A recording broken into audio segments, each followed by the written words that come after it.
सब माया के ख्याल हैं, सब माया के चोज, बिन साहेब की बंदगी तू जंगल होगा रोज। ओह, ये जो राम नाम नहीं रटते, इस माया काल की माया के ही सब चोज माने आपको झूठा सुख दे रखा है। इस झूठे सुख में, इस माया के जो आनंद को आनंद मानते हैं, कार होगी, कोठी होगी, घूटी ला ली, ताश खेल लिया, इधर उधर बकवाद कर ली, नाच गा लिए, कहते हैं ये माया के चोज हैं तुझे यहाँ मूर्ख बनाए रखने के लिए। और भगवान की भक्ति के बिना फिर ये सब ठाठ बाट छोड़ करके जंगल में रोज बनेगा। रोज एक पक्षी जिसे नील गाय कहते हैं, वो सारा दिन भटकता रहता है, इधर से उधर, उधर से उधर, कोई ठिकाना नहीं। कोई कुत्ते पाड़ रहे हैं, कोई किसान लठ मार रहे हैं, इधर से उधर भगा रहे हैं। कहते हैं ऐसी दुर्गति तेरी हो जाएगी। और जो हमारी शरण में है, जो जन हमारी शरण है, ताका हूँ मैं दासे, भक्ति अनाहत बंदगी अंतलोक प्रकाश। जुन्नी संकट मेटे हूँ, देहू निश्चल बासे, और अंतर में रखूंगा जम की नहीं तरास। अब जैसे आपने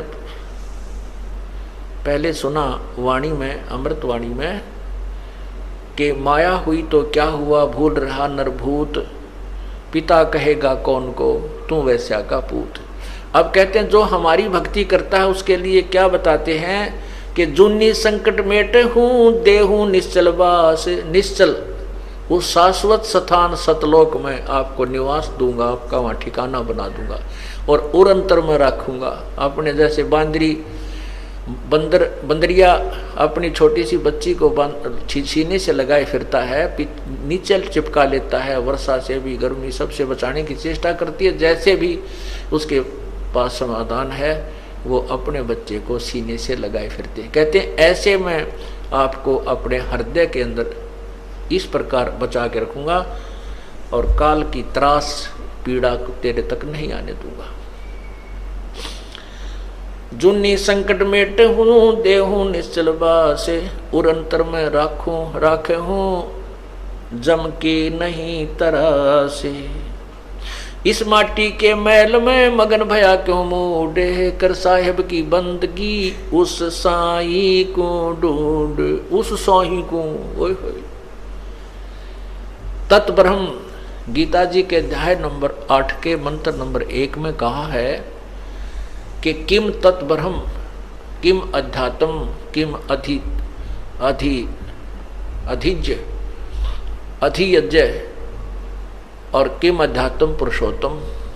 कि वो किम कौन सा, वो तत्ब्रह्म जिसके विषय में आपने 7वें अध्याय के 29वें श्लोक में कहा है कि तत्ब्रह्म को उस भगवान को जानने के बाद, उस ब्रह्म को जानने के पश्चात, और सारे इस आध्यात्मिक ज्ञान को समझने के उपरांत, और सभी कर्मों के बारे में जिसको जानकारी हो जाती है तत्व ज्ञान समझकर,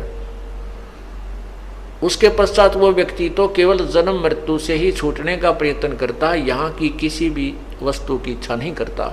उसके विषय में 8वें अध्याय के प्रथम मंत्र में अर्जुन ने पूछा कि फिर कौन है वो तत्ब्रह्म, वो परमात्मा, वो भगवान कौन है, वह भगवान कौन है, जिसके विषय में आपने 7वें अध्याय के 29वें श्लोक में कहा। 8वें अध्याय के 3रे श्लोक में गीता ज्ञानदाता भगवान कहता है कि वो परम अक्षर ब्रह्म है, वो परम अक्षर ब्रह्म है। तो यहां भी क्या बता रहे हैं, इस माटी के मैल में मगन भया क्यों मूडे, कर साहिब की बंदगी उस साई को ढूंढे। उस साई को ढूंढ,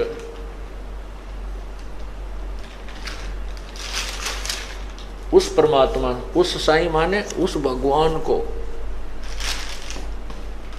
तत्ब्रह्म को ढूंढ।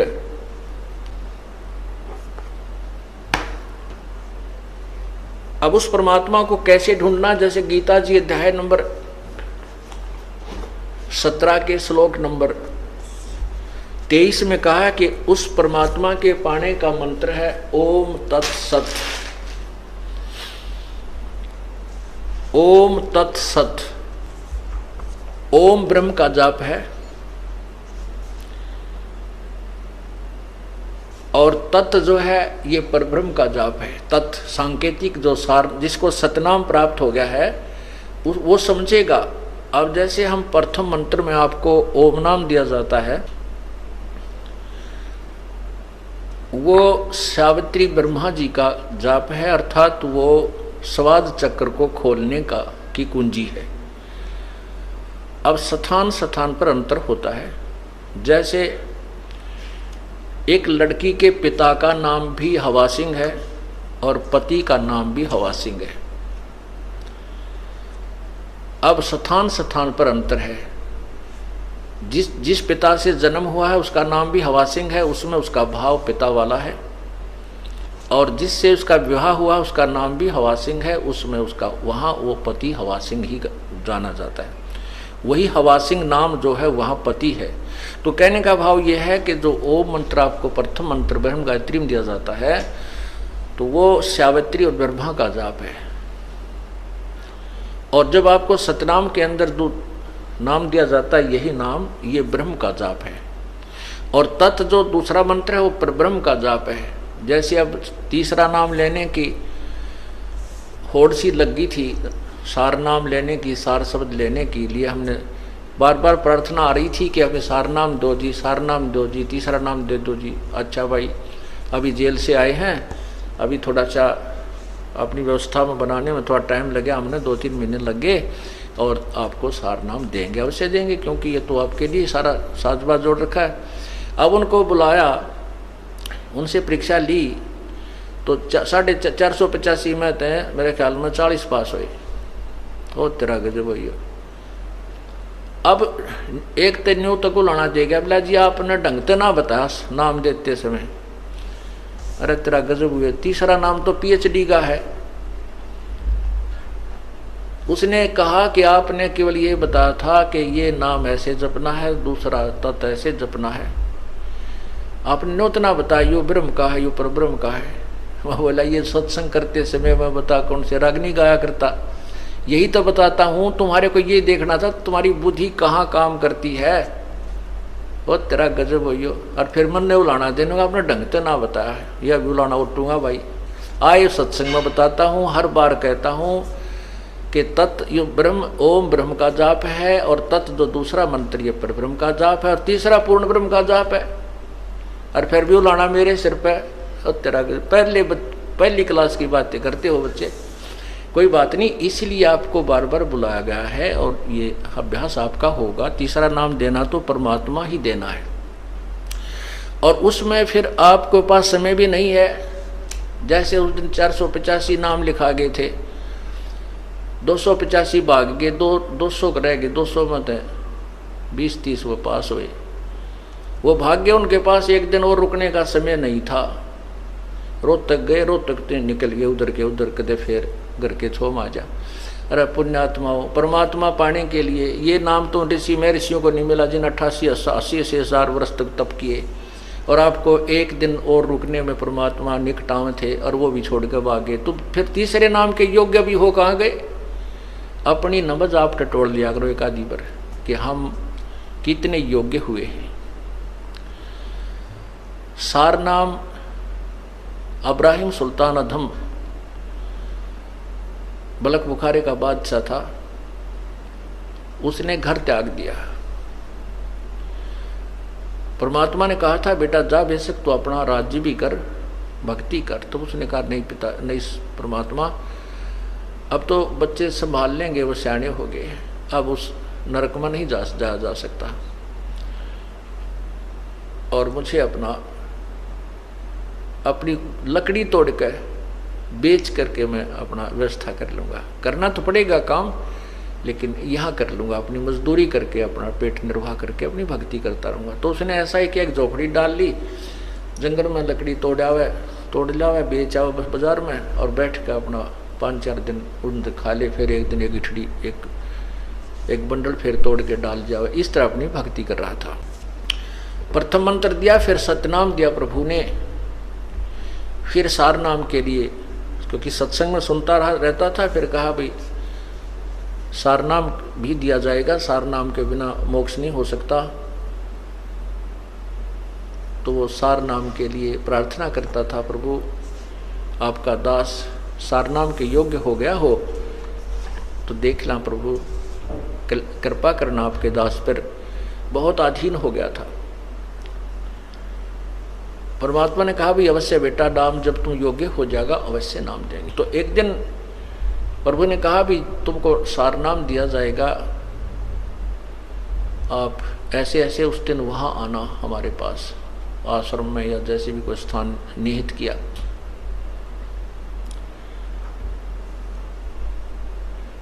अब उधर से परमात्मा ने अपनी एक शिष्या से कहा बेटी, क्योंकि जहाँ परमात्मा रहते थे, क्योंकि सतगुरु ना जाने कितनी बार आए हुए हैं, वो केवल कबीर नाम से प्रकट हुए हैं, कति आम्या सामी तो अब मैं भगवान हूँ और वो सारा अन्य उनमें भी आए हैं और कुछ दिन अतिथि रूप में रहे हैं। उनके विषय में कोई ये नहीं बता पाया कि ये कौन थे, कहाँ के रहने वाले थे। प्रश्न करा करते थे भी आप कौन हो, कहते संतों के बारे में ज़्यादा नहीं खोजबीन नहीं करनी चाहिए। इस तरह वो गुप्त रूप में काफ़ी समय तक 10-20 वर्ष 50 वर्ष कहीं रह जाते थे, फिर चले जाते थे, अपने अन्य रूप बना कर भी आते रहे। तो वो वहाँ एक आश्रम सा बनाकर प्रभु रहा करते थे, एक झोपड़ी सी डाल के। तो वहाँ बुलाया उनको के, और उसमें प्रवेश करने से पहले 5-4 मकान आते थे और वो एक ही गली थी उसमें एंट्री करने की, और उसमें 5-4 जो मकान थे उनमें से एक मकान अपने भगत का था। तो उस लड़की से कहा बेटी अब के ये भगत आएगा सार नाम लेने के लिए, उस दिन बता दिया उस दिन आना, क्योंकि वो गुरु वचन पर चलता था, भगत गुरु वचन पर चलते थे, उसी दिन आना था। परमात्मा ने कहा बेटी अब ये ऊपर से आए ना, यहाँ तेरे मकान के नीचे से गुजरे तो इसके ऊपर एक बाल्टी गारा के कीचड़ की, पेशाब पशु भैंसा का, पशुओं का, गाया का, बकरियां का गोबर गार मिलाकर इसके ऊपर ओझ दिए, ऊपर तक उलेट देना। और इसकी फिर क्या प्रक्रिया हो, इस गारा के मिट्टी के कीचड़ के डलने के उपरांत इसकी क्या प्रक्रिया हो वो मुझे बताना, यो तुझे कैसा व्यवहार करे। तो उस लड़की ने ऐसा ही किया। इब्राहिम सुल्तान जी आ रहे थे, ये बल्ख बुखारा के बादशाह थे जिन्होंने राज रूज त्याग करके अपना एक साधारण से व्यक्ति का जीवन जी रहे थे, भक्त का। अब जैसे आपको बताया था कि विकार मरे मत जानियो जो भूबल में आग, बहुत अधीन था, नम्रता भी बहुत थी, आता था सत्संग में जब भी जी साहब जी सर। अब ये तो परीक्षा होगी जो पता चलेगा हम कितने नम्र हैं, कितना क्रोध और काम और लोभ त्याग गया है, जब सामने चीज होगी जो पता चलेगा। तो वो आ रहा था, उस लड़की ने वो एक काम किया, ऊपर तक वो पूरी बाल्टी ठोक दी उसके ऊपर, और तब उसने नुक्कती लाल आंख करके देखा ऐसे, तो बहुत गुस्से में कहने लगा कि यदि आज मैं राजा होता तुझे वो सजा देता दुनिया देखती। तेरी आंखें फूट गई हैं क्या, आते जाते नहीं दिखाई देते तुझे।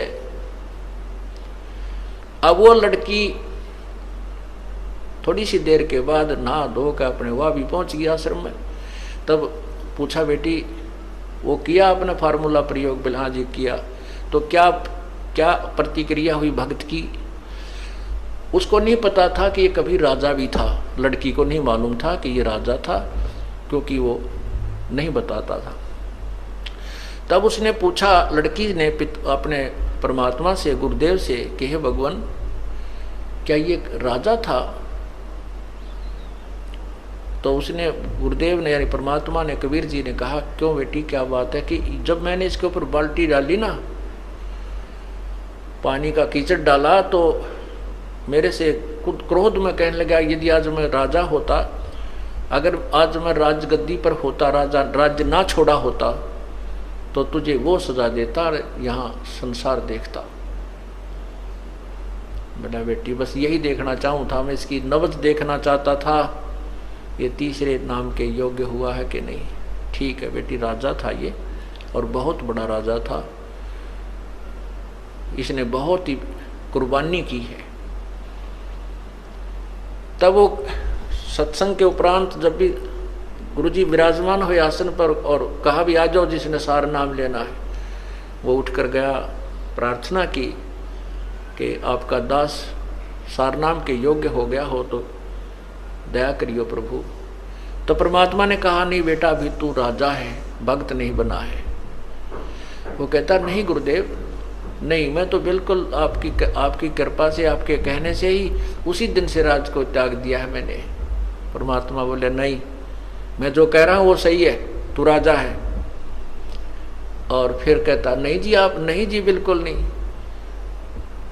तो कहते हैं, गुरु के सम्मुख वचन नहीं कहे, सो से रहनी गहनी सुख लय। यह भी उसकी कमजोरी थी, ये कहना कि नहीं जी, नहीं जी, जो गुरु जी कहे कहा जी जरूर, कोई उसको गहराई से सोचे कहाँ बोल रहे हैं संत। तो परमात्मा ने कहा, जा बेटा, 1 वर्ष के बाद उस दिन आना, बस, ज्यादा नहीं। तब वो चला गया। वो सोच गया, भाई बात कोई गड़बड़ जरूर हुई है, गुरुजी ने मुझे ऐसा कैसे कहा। फिर अपने अंदर टटोला, झांक गया, अपने अंदर झांका, वो मेरे से ऐसी कौन सी गलती हुई, मैंने ऐसा कौन सा काम कर दिया, ऐसी क्या बात हुई। खूब सोचा साची करता करता, कभी ना कभी तो दिमाग में आती है वो गलती की, सामने तो आवेगी घूम फिर के। तो उसके मन में आया, हो ना हो उस दिन उस बहन ने कीचड़ डाला था, कहीं मैंने उसको कुछ कह दिया। फिर उसने सोचा, गुरुजी को क्या पता, फिर वो काल घुमा दे। कहने का भाव यह है, 1 वर्ष में उसको इतनी तड़फ लगी, सार नाम प्राप्ति की, और ज्यादा तड़फा, रोया, ये भगवान मैं पापी आत्मा हूँ, जिस परमात्मा के पाने के लिए मैंने घर भी छोड़ा, सब कुछ त्याग दिया, और वही नहीं मिला मुझे नीच को, तो ये जीवन व्यर्थ हुआ। तो बहुत विनम्र हो गया, अंतःकरण के अंदर बहुत ज्यादा विनम्रता, रोने से परमात्मा की ज्यादा भक्ति की। 1 वर्ष के बाद वो फिर उस दिन, निर्धारित दिन को आया। तो परमात्मा ने कहा, बेटी आज फिर वही फार्मूला करना इसके ऊपर, और इसकी प्रतिक्रिया बताना मुझे। दूसरी बार जब वो आया, बल्ख बुखारे का बादशाह उसी स्थान से गुजर रहा था, उस लड़की ने ऊपर से उसी प्रकार वह कीचड़ डाल दिया। तब वो कहता है कि, तो वो लड़की कहती है, भाई साहब मैंने दिखे को नहीं, आप दिखाई नहीं दी, माफ करना, कौन हो आप, और मेरे से गलती होगी, माफ करना।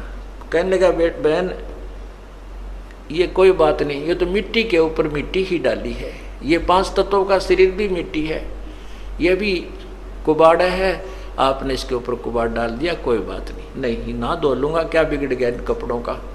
इतनी विनम्रता उसके अंदर आई। तब वो परमात्मा के चरणों में पहुंचा। फिर तो उल्टा चला गया हो, किधर नदी नहर में जाकर नहाया धोया, कपड़े धोए, सुखा सुकू का फिर आया। आना था उस दिन, तो चरणों में बैठ गया। तब लड़की से पूछा परमात्मा ने, बेटी आज क्या गतिविधि थी उस भगत की। आज उसने जी ऐसे ऐसे कहा कि कोई, मैंने तो कहा भाई साहब गलती होगी, मैंने दिखाई नहीं दी, माफ़ करना।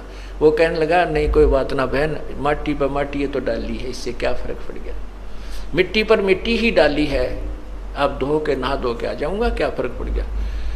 तब परमात्मा से उसने फिर अर्ज की कि प्रभु आपका दास सार नाम के योग्य हो गया हो तो क्षमा करना, दान करना दाता। तब वो कहते हैं कि हाँ बेटा, आज तू नाम के योग्य हो गया, आज सार नाम तुझे दूंगा। तो पुण्यात्माओं, सत्संग इसीलिए आपको बुलाया जाता है। आपने महीने में लगभग गणना नहीं तो 1 सत्संग 2 सत्संग अवश्य अटेंड करने चाहिए, क्योंकि 6 सत्संग हम करते हैं, 1-2 अटेंड अवश्य करना चाहिए। और सारे पीरियड अटेंड कर लो तो जल्दी बात बन जाएगी, ज्ञान समझ में आए बिना ये मोक्ष नहीं हो सकता।